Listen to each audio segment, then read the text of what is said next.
नमस्कार मित्रों, आज मैं आपसे जो चर्चा कर रहा हूँ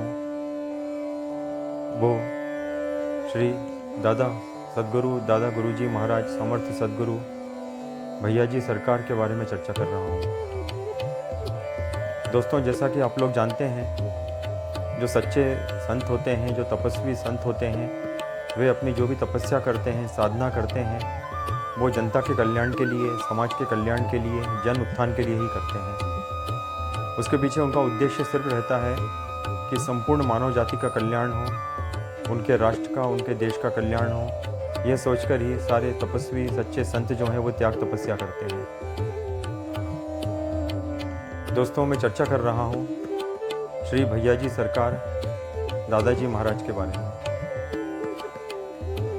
दोस्तों, आज से 1000 दिन पूर्व श्री भैया जी सरकार ने जो संकल्प लिया था वो माँ नर्मदा के संरक्षण और संवर्धन के लिए, माँ नर्मदा को बचाने के लिए, माँ नर्मदा के विकास के लिए उन्होंने संकल्प लिया था कि वे निराहार रहकर एक आंदोलन कर रहे हैं और उस तारतम्य में, उस कड़ी के अंतर्गत उनकी कुछ मांगें भी थीं शासन से, प्रशासन से। और दोस्तों, वो इस महाव्रत को लेकर उन्होंने ये आंदोलन शुरू किया और आज उनके इस आंदोलन को 1000 दिन पूरे हो गए हैं। दोस्तों, पिछले 1000 दिनों से समर्थ सद्गुरुदेव जी ने, भैया जी सरकार ने अन्न ग्रहण नहीं किया है। वो सिर्फ माँ नर्मदा के जल के ऊपर ही निर्भर रह रहे हैं। ना उन्होंने किसी प्रकार का कोई जूस लिया, ना कॉफ़ी, चाय, दूध, किसी प्रकार की कोई खाद्य सामग्री इस्तेमाल नहीं करी, ना भोजन किया, ना आहार लिया। दोस्तों, सिर्फ माँ नर्मदा का जल पीकर ही वो पिछले 1000 दिनों से यह आंदोलन कर रहे हैं, महाव्रत कर रहे हैं। दोस्तों, साइंस के हिसाब से अगर देखा जाए, क्योंकि मैं स्वयं एक डॉक्टर हूँ, तो मेडिकल साइंस के हिसाब से भी अगर देखा जाए तो कोई भी व्यक्ति बिना कुछ खाए पिए अगर जीवित रह भी सकता है तो बहुत से बहुत 8-10 दिन, 15 दिन। इससे ज़्यादा जीवित रहना किसी भी प्रकार के मनुष्य के लिए संभव नहीं है। दोस्तों, क्या हमें कभी सोचा है कि समर्थ सद्गुरु भैया जी सरकार, जो कि पिछले 1000 दिनों से ना कुछ किसी प्रकार की खाद्य सामग्री ग्रहण कर रहे हैं, ना भोजन कर रहे हैं, सिर्फ नर्मदा जी का जल पीकर ही वे 1000 दिनों से जीवित हैं और उसके साथ साथ वो अनवरत मेहनत भी कर रहे हैं। उन्होंने माँ नर्मदा जी की परिक्रमा 3200 किलोमीटर चलकर जो है पूरे देश भर में घूमकर उन्होंने माँ नर्मदा जी की परिक्रमा पूरी करी है। दोस्तों, निराहार रहते हुए उन्होंने यह महाव्रत, महासंकल्प लेकर यह क्रम पूरा किया है और आज 1000 दिन पूरे हो गए हैं उन्हें निराहार रहते हुए। दोस्तों, ये सब करने के पीछे उनका उद्देश्य खाली इतना ही है कि मानव जाति का कल्याण हो सके।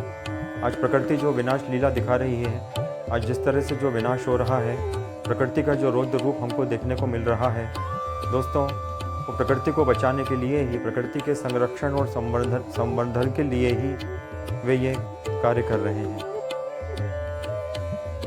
उसके लिए नदियों को बचाना, नदियों को रक्षित करना बहुत ज़रूरी है और इसीलिए उन्होंने जो है शासन प्रशासन से कुछ अपनी मांगे करी हैं, कुछ मांगे रखी हैं ताकि नर्मदा जी सुरक्षित रह सकें और नर्मदा जी का अस्तित्व बना रहे। दोस्तों, ये सिर्फ हमारे लिए ही नहीं, हमारे आने वाली पीढ़ियों के लिए, संपूर्ण मानव जाति के कल्याण के लिए आवश्यक है। आज ये एक बहुत बड़े आंदोलन का रूप ले चुका है। वैज्ञानिकों के लिए, डॉक्टरों के लिए, बड़े बड़े साइंटिस्ट के लिए, सभी लोगों के लिए एक चर्चा का विषय बना हुआ है। और सिर्फ भारत देश में ही नहीं, दूर दूर विदेशों तक में इस बात की चर्चा है कि कोई व्यक्ति कैसे 1000 दिनों से बिना कुछ खाए पिए जीवित है। लेकिन ये सत्य है दोस्तों। कई वैज्ञानिकों ने भी इस पर कई शोध किए, भैया जी सरकार के ऊपर उन्होंने रिसर्च किया और वे खुद आश्चर्यचकित हो गए कि भैया जी सरकार कैसे बिना कुछ खाए पिए खाली नर्मदा जल के ऊपर किस तरह से जीवित हैं और उसके बाद भी चल फिर रहे हैं, मेहनत कर रहे हैं, नर्मदा जी की परिक्रमा लगा रहे हैं। ये अपने आप में आश्चर्यजनक है। हमारी कल्पना से भी परे है दोस्तों, लेकिन ये सत्य है। सत्य इसलिए है दोस्तों क्योंकि भैया जी सरकार सिर्फ एक मानव शरीर ही नहीं है, उनके पीछे एक शक्ति है, एक बहुत बड़ी विधाता की शक्ति है उनके साथ कार्य कर रही है, और वो शक्ति ही संपूर्ण मानव जाति को बचाने के लिए ये आंदोलन कर रही है और हमें प्रेरित कर रही है। संपूर्ण मानव जाति को जगाने के लिए यह एक परिवर्तन शुरू हो रहा है।